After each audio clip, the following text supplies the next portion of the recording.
We're going to be in 1 Kings chapter 11. The NIV has the heading Solomon's Wives.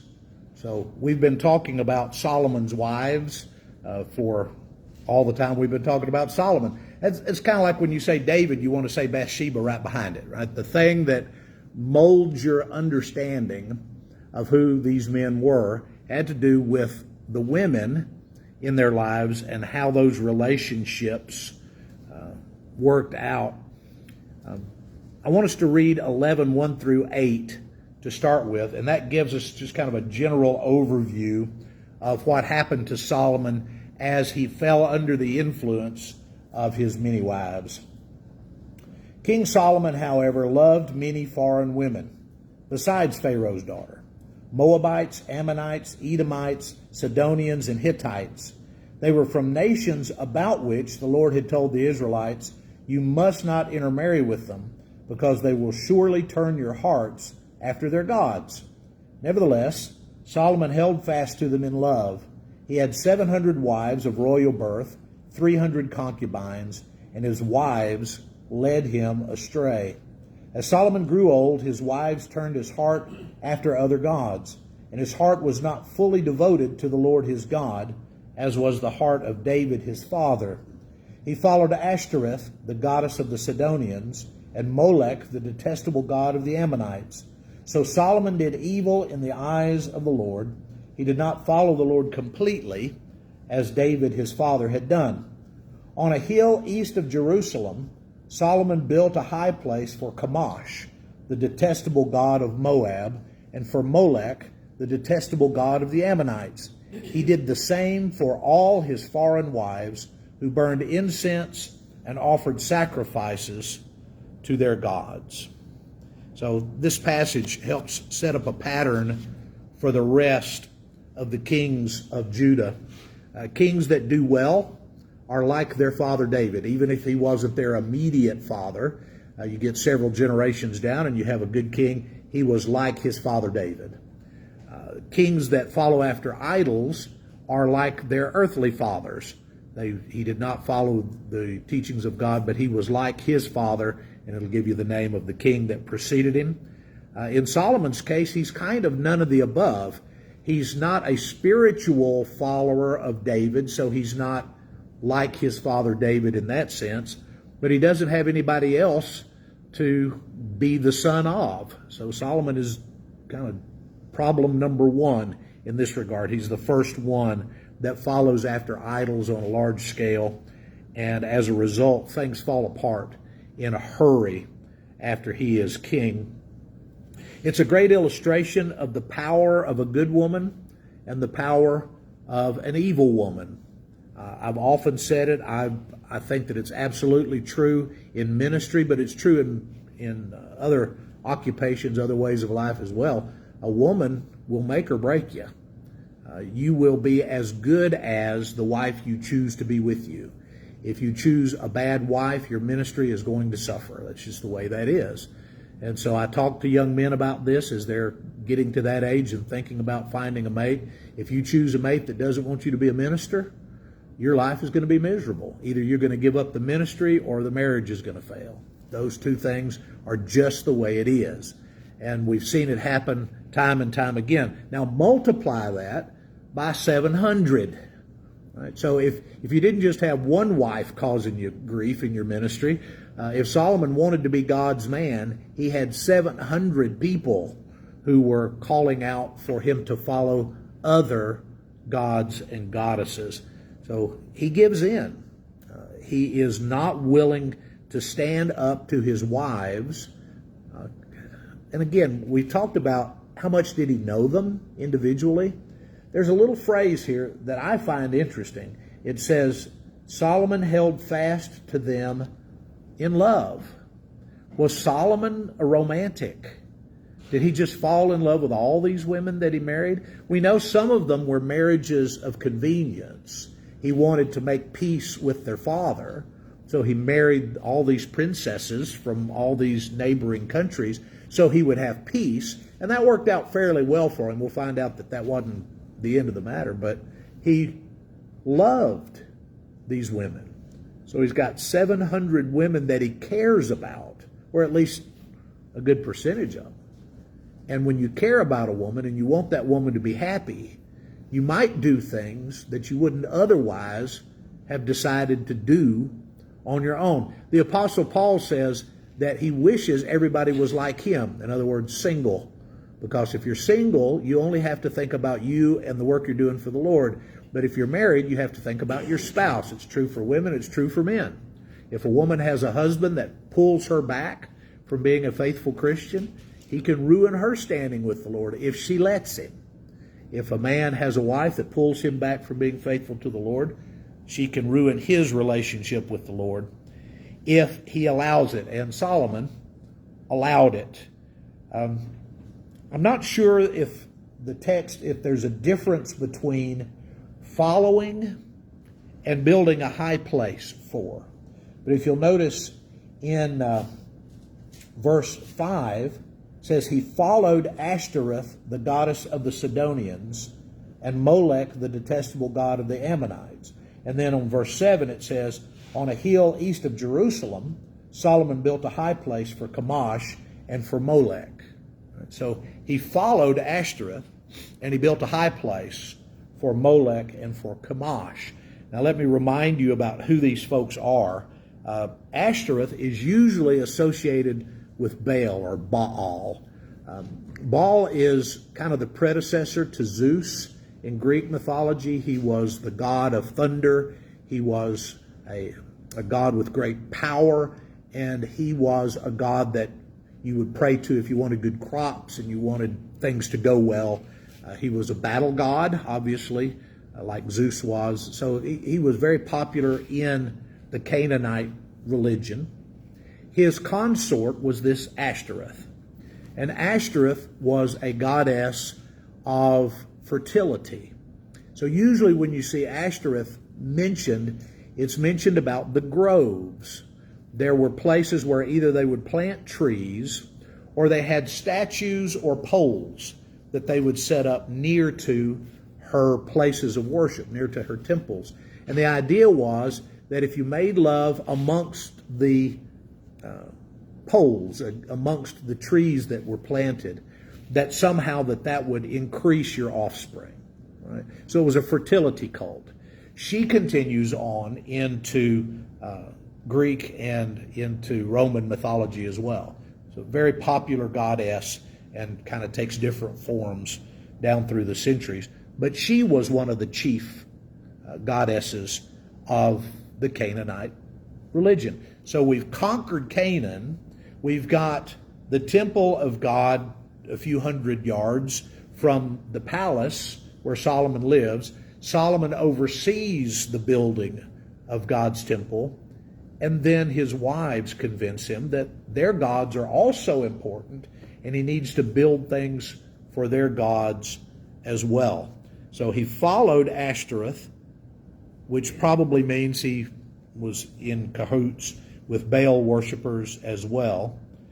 And he built high places for Chemosh and Molech. Did you notice that when they're mentioned, they get a preamble? They were the detestable gods. What did Chemosh and Molech desire that made them detestable? They sacrificed children to them. I think that there is a connection in the modern day to abortion. Our lives will be better if we don't have these children. Right? So instead of serving Chemosh or Molech, we serve ourselves. And so we kill our babies, we sacrifice our children so that our lives will be easier or better or more well-funded in some cases. So all of those different things have meshed in together for centuries upon centuries. This takes us back about 5 generations when we came across Ruth. Right? She was from Moab. The god of Moab is Chemosh. Is that right? Have I got them backwards? Molech is from the Ammonites. Yeah. So Chemosh of the Moabites, she leaves there and she goes with her mother-in-law, Naomi. And she says to Naomi, your people will be my people and your God will be my God. So she takes on Yahweh as her God 5 generations prior. She gets married to Boaz, and Boaz has Obed. Obed has Jesse. Jesse has David, and David has Solomon.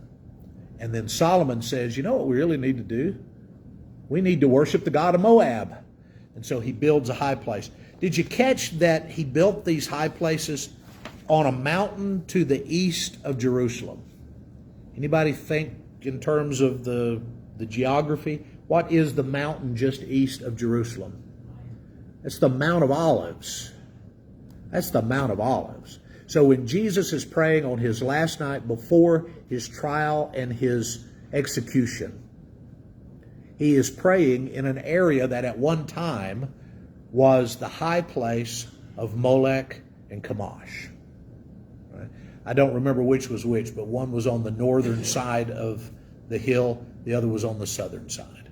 They were torn down eventually during reforms, rebuilt, torn down, rebuilt, torn down, as kings came and went.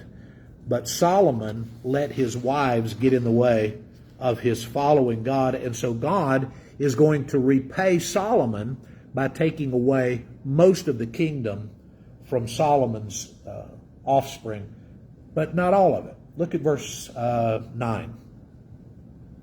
Verse 9. The Lord became angry with Solomon because his heart had turned away from the Lord, the God of Israel, who had appeared to him twice. Although he had forbidden Solomon to follow other gods, Solomon did not keep the Lord's command. So the Lord said to Solomon, since this is your attitude, and you have not kept my covenant and my decrees, which I commanded you, I will most certainly tear the kingdom away from you and give it to one of your subordinates. We'll meet him in a minute. Nevertheless, for the sake of David your father, I will not do it during your lifetime. I will tear it out of the hand of your son. Yet I will not tear the whole kingdom from him, but I will give him one tribe for the sake of David my servant, and for the sake of Jerusalem, which I have chosen. Now, that's an easy one. What's the one tribe? Judah, right? And in Judah is Jerusalem, and Jerusalem has been chosen by God as his place. Now, you remember when David becomes king, he doesn't have Jerusalem. His men go and take Jerusalem from the Jebusites. He sets up that top part of Mount Zion as his home base, and eventually Solomon builds the temple. So God has his stamp on Jerusalem, at least since the time of David and then from Solomon. Can you think of any time prior to that where God had his stamp on Jerusalem? When Abraham was coming back from his battle against the kings of the plains, he meets a guy named Melchizedek. Where was Melchizedek living at the time? Jerusalem. He was the high priest of God at Salem, is what's in the old text, but that is Jerusalem. Jerusalem is where he lived. So God was connected to Jerusalem even at a time when we don't really know how, other than Melchizedek was there, and he was a priest of God at that location. Run over to verse 26. Jeroboam, son of Nebat, rebelled against the king. He was one of Solomon's officials, an Ephraimite from Zeradah, and his mother was a widow named Zeruiah. Here's the account of how he rebelled against the king. Solomon had built the terraces and had filled in the gap in the wall of the city of David his father. Jeroboam was a man of standing, and when Solomon saw how well the young man did his work, he put him in charge of the whole labor force of the tribes of Joseph. So the prophecy is, I'm going to take the kingdom away from you, and I'm going to give it to one of your subordinates. So then we're eventually introduced to Jeroboam, who is one of Solomon's subordinates. Who gave him his job? Solomon did, because he was doing such a good job. Right? So Solomon recognizes that this guy's doing well, and Solomon does what Solomon does. He makes a decision kind of based on, how his heart feels, and he puts Jeroboam in charge, and eventually it comes back to haunt him. Did you notice that he was in charge of the labor force of the tribes, plural, of Joseph? How many tribes have we got going on here? We've got 10 tribes that are going to go with Jeroboam eventually, right? The subordinate's going to take 10 tribes. But I'm not going to leave your offspring without any kingdom. I'm going to leave a tribe. Okay, how many tribes is that? That's 11 tribes. How many tribes are there supposed to be? 12. Okay, so we've got 11 out of 12 tribes accounted for in this first passage. Then we've got 2 more tribes in one tribe over here with Jeroboam. He's in charge of Ephraim and Manasseh, the half tribes. So Joseph is one tribe, but there are 2 groups that make up the one tribe of Joseph. So there's not 13 tribes, there's 12 tribes. But we still need one more tribe. Who knows who is the tribe that goes with Judah? It's Benjamin, right? So Benjamin is going to be with Judah, but all through this passage, it's never mentioned as I'm going to give your offspring 2. It's always I'm going to give your offspring 1. So Benjamin does not get counted as its own entity. It's just kind of a group that comes in with Judah. So when they divide, you've got 10 in the north, and then you've got Judah and Benjamin in the south, and they make up the kingdom of Judah. So there's still 12 tribes going on, at least at this point in time. But the prophecy only accounts for 11. So it's an interesting choice on God's part to just kind of leave Benjamin out in making the prophecy. All right, we're going to skip over verses 14 through 25. What's going on there, it may be a heading in yours that says Solomon's adversaries. There was more than one. A Jeroboam is the one who will eventually be given the kingdom, but there are some more who during Solomon's lifetime end up at odds with Solomon and his kingdom. So mostly they end up in Egypt. One of them ends up to the north, up toward Damascus, and he has a following up there. And they cause problems for Solomon late in his kingdom life. So for all of Solomon's attempts to keep peace, he did a really good job, but there were still some folks that were in opposition to him. But we're not going to spend any time talking about them. I want us to get back to Jeroboam. Look at verse 27. Verse 27. Here's the account of how the rebellion happened against the king. Solomon had built the terraces and had filled the gap in the wall of the city of David his father. Jeroboam was a man of standing, and when Solomon saw how well the young man did his work, he put him in charge of the whole labor force of the tribes of Joseph. About that time, Jeroboam was going out of Jerusalem, and Ahijah, the prophet from Shiloh, met him on the way, wearing a new cloak. The 2 of them were alone out in the country, and Ahijah took hold of the new cloak he was wearing and tore it into 12 pieces. How many pieces? 12 pieces. Then he said to Jeroboam, "Take 10 pieces for yourself, for this is what the Lord, the God of Israel, says. I'm going to tear the kingdom out of Solomon's hand and give you 10 tribes. But for the sake of my servant David and the city of Jerusalem, which I have chosen out of all the tribes of Israel, he will have 1 tribe." Who gets that other piece? He tore it into 12 pieces. He gives 10 pieces. Even I can do the math. Right? So again, for some reason, God chooses not to name Benjamin in these prophecies. He will have 1 tribe. I will do this because they have forsaken me and worshipped Ashtoreth and the goddess of the Sidonians, Chemosh, the god of the Moabites, Molech, the god of the Ammonites, and have not walked in obedience to me, nor done what is right in my eyes, nor kept my decrees and laws, as David, Solomon's father, did. But I will not take the whole kingdom out of Solomon's hand. I have made him a ruler all the days of his life for the sake of David, my servant, whom I chose and who obeyed my commands and decrees. I will take the kingdom from his son's hands and give you 10 tribes. I will give 1 tribe to his son, so that David, my servant, may always have a lamp before me in Jerusalem, the city where I chose to put my name. However, as for you, I will take you, and you will rule over all that your heart desires. You will be king over Israel. If you do whatever I command you, and walk in obedience to me, and do what is right in my eyes by obeying my decrees and commands, as David, my servant, did, I will be with you.